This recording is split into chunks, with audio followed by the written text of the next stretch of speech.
I think the beautiful aspect of tennis is it's the only game that probably one of the games where you can start from anywhere.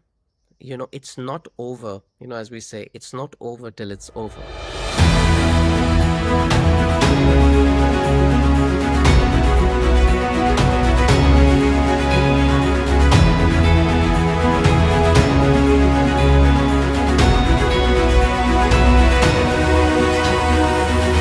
And even like if you saw the French Open final where Carlos Alcaraz was 3 match points down and he turned it around. That's the beauty of sports. That's the beauty of tennis. And it's a huge lesson for life. I mean, during the entire COVID, all industries were struggling except for some of the tech, but all industries, but sports was booming. There was not a single person in the stadium, but sports was booming. This is human. This is inherent in our nature. And because it inspires us, it teaches us, it gives us lessons about or how to tackle failure. And somewhere moving into corporate, there's a beautiful book by Simon Sinek called The Infinite Game, in which he kind of addresses what the responsibility of the leadership is or organizations is to its people. And I think somewhere down the line, he's there is a mention that we all started with the right philosophy of starting an organization, and the starting or running an organization is about its people and its customers. And somewhere down the line, the leadership has pressure to produce profits and results. And as a result of that, they start looking at certain shortcuts which impact the employee experience, the employee morale, the employee journey, and gives them the impression that they are just a dispensable asset, which, when not needed, will not be carried, by an organization. And I feel that's the that's the big in like we're losing that in the big picture. We are. In fact, I often tell my executive team and my board that sometimes, because we are a startup, we are funded, right? The big question is, whenever there is a funding winter, how quickly will you run out of financial capital? Now, I always go back and tell them, yes, running out of financial capital is a problem, but running out of morale and human capital is an even bigger problem. You don't want to run out of that, um, just because you're too focused on running out of on not running out of financial Yeah, capital. And you can have infinite capital, but if you don't have moral capital, yeah. then the asset is worthless. Yeah, and Subbu, there's a reason I mentioned that I'm grateful and privileged that I started my career with the Tatas. We had an induction of 3 months. We went across all their major cities. We met the leadership teams across all the businesses of Tatas. We arrived at Jamshedpur and we were taken to the Tata archives, and we were shown letters of Mahatma Gandhi thanking the Tata leadership for contributing to the independence movement of the country. We saw letters from Jamshedji Nosarwanji Tata giving specific instructions to his sons on how Jamshedpur as a city was to be built, how there were supposed to be large trees on the roads to give shade to people who would walk, how every 3-4 kilometers there should be big parks for people to come and enjoy. And there are certain stories where Tata Steel was running in losses, and the shareholders were asking them why they were investing in people, infrastructure, development. And one of the strongest responses was, "We are not just building a company; we are building a nation." You know, Wow. that's the kind of contribution an organization needs to do. They can, making money is not difficult, but having the right culture. I mean, I did a case study at Harvard Business School when we had gone for a week's session, and the case study was on. There was an Indian American professor who had done a case study on terror at the Taj, and this case study was he had done all the research, the interviews. There were almost 700 employees of Taj at the complex when the attack took place. And the attack took place for 59 hours. Not a single employee left the complex. So his Wow, that's question an to amazing the story. entire head of learning talent directors was, how do you build a culture which converts your employees into heroes that save customers' lives. They're heroes, and and for 59 hours. I mean, the question was, if this was any other country, or any other location, if the instructions was run out of the complex and save your lives, whereas in this particular scenario, but then, how did the Tatas respond, right? They paid for 18 months, for example. If the hotel was under construction, everybody's salaries were paid. Everybody who lost their livelihood when it came to the hawkers outside there, they were compensated. So, I mean, I am from that philosophy, and that's why I completely resonate with what you just said, um, of employee contribution and employee experience. No, there cannot be a more humane and inspiring brand than the Tatas, and they're going through a difficult time right now. And I hope and pray they will come out of it. I'm very confident they will, because they have their heart at the right place. Now Sure. that brings me to the next. It's a good segue to the next part of our discussion. On you spoke about culture, values. One thing I've always found difficult. I'm from McKinsey, so I know how values can be built in a scalable manner and can be brought into everyday decisions. But I've always struggled to bring values-based thinking and values-based decision making at Disprz. Even though I'm the founder, I put a lot of effort to write the values, put a lot of effort to sort of disseminate it amongst our colleagues. But how do you really instill values-based thinking, and how do you build culture? It's a very hard problem. It's a lot harder than building a product, or scaling the product across countries. Very true. It's again, I think a lot of organizations have done it successfully, but this is a very, very challenging scenario as well. So, from my personal perspective, and I've seen it in action, you have to kind of bring a lot of visibility to them, bring visibility of the values to the employees. That's one, and it's the easiest thing to do. Every company, they can create all the collaterals, and they can do that. Of course, the values, there's a process of how values are designed, and it's close. It's the founder's vision. It's the behavioral reflection of the culture of the company, etc., etc. However, what happens then is the reward and recognition process. It is very, very important. You have to have a very nice mechanism of observing wherever these values are in action. And when they are in action, you have to capture it, you have to reward it, and you have to make those employees super popular. So, like, what I've done in my own organization is, um, we've created a program. Every learning program starts with an introduction to the values. Induction program talks about the values, but then we kind of capture at every location, every facility, values in action. We have a spot award, we have a quarterly award, we have annual awards. There's a lot of recognition that comes with it. We do employee profiles, and we kind of make sure that it's always top of mind. And our values are therefore aligned to our day-to-day work. Those are the behaviors that we want to see in our employees.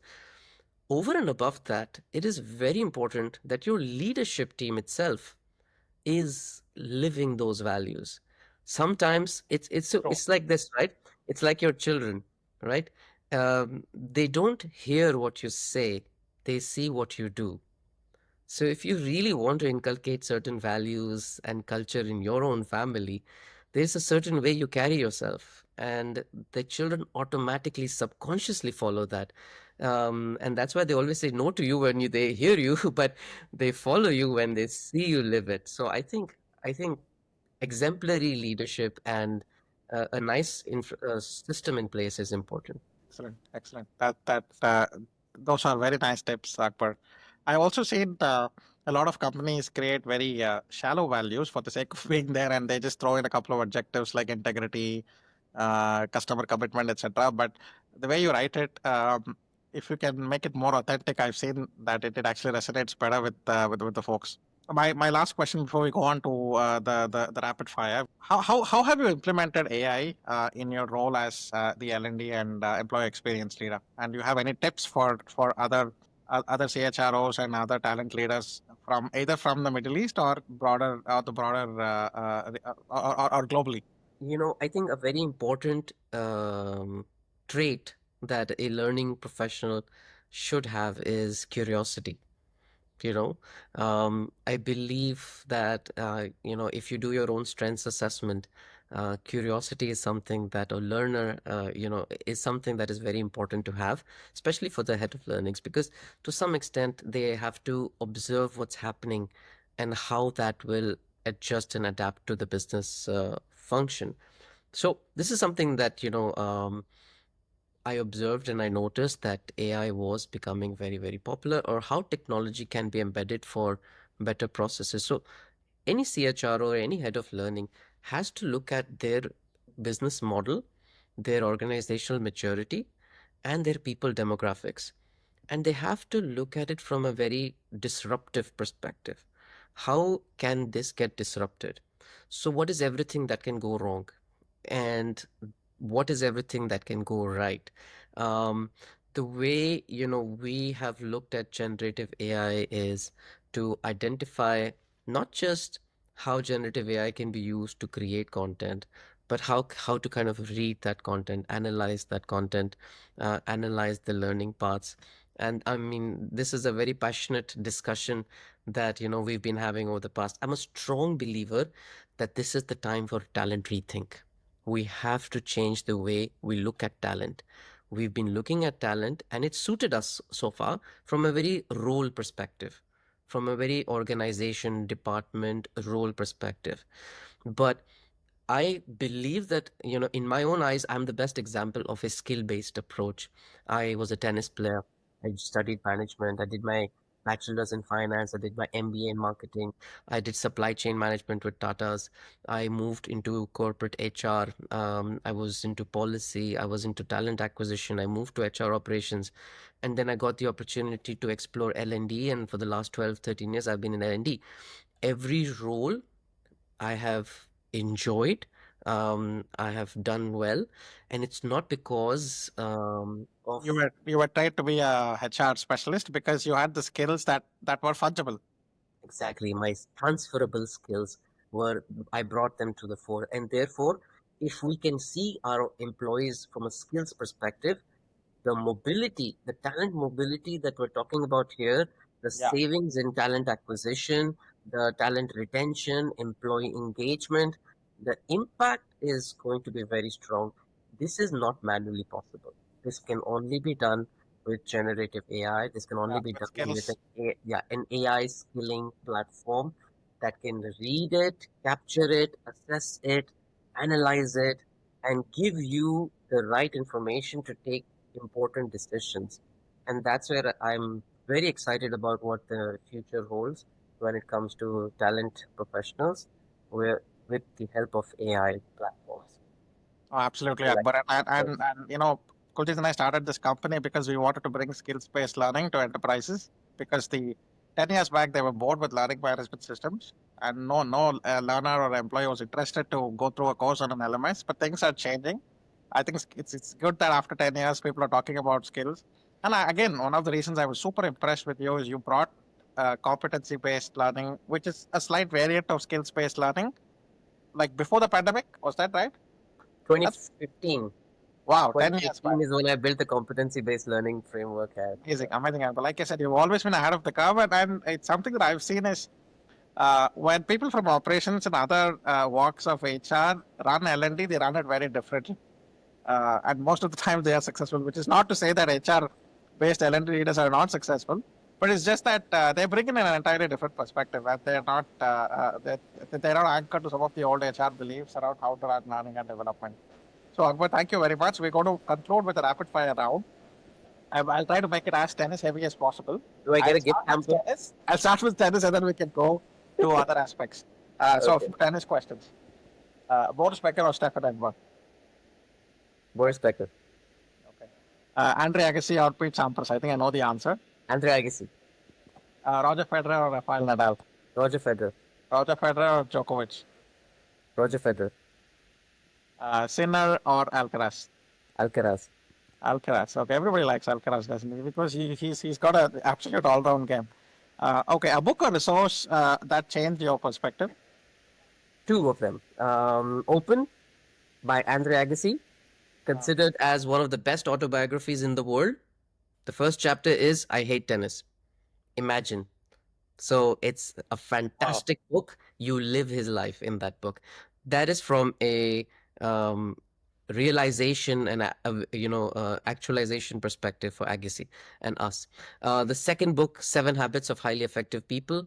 I love Stephen Covey for what he's done. He was a religious preacher. He was a philosopher. He was a professor. He was a researcher, and when he did research of 200 years of individuals, he brought the best practices of effective people, and they hold true till date.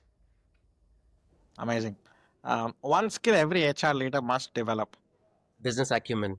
I am a strong believer that you have the strongest asset or resource in the company. A lot of head of finances become CEOs, a lot of CFOs become CEOs. I think a lot of CHROs need to become, and that will happen when a lot of them will start seeing the business not from a people perspective, but from a business model perspective, and how the most important resource in an organization can lead to business objectives being met. I fully agree with you. I just have an anecdote from McKinsey. McKinsey didn't have an explicit HR function at all because every person was HR, right? Every person took on the mantle of developing others, and there was just a recruitment function that did the coordination. But everybody was HR. So I totally agree with you. What motivates you outside of work apart from tennis? Family and community. Tell me You know, more about your family, Akbar. So, my, I've always been inspired by my father, and so I've always seen him as a leader, and he's had a huge influence on me. He spoke fluent Arabic, English, and Urdu and Hindi, and he did his work. He was an English literature professor, but when we were living in Libya, he participated in the government initiatives, and he was the president of the Foreigners Congress of Libya. He had 3.5 million foreign expats that he was responsible for. He had a government car, he had government stamps. There used to be a line of people outside our house coming to have meetings with him. He was he was tireless. He had this value, adding value to people's lives, element to him, and that's something that eventually I have imbibed, and my brother has imbibed. We have two schools in India. They are Wow, running.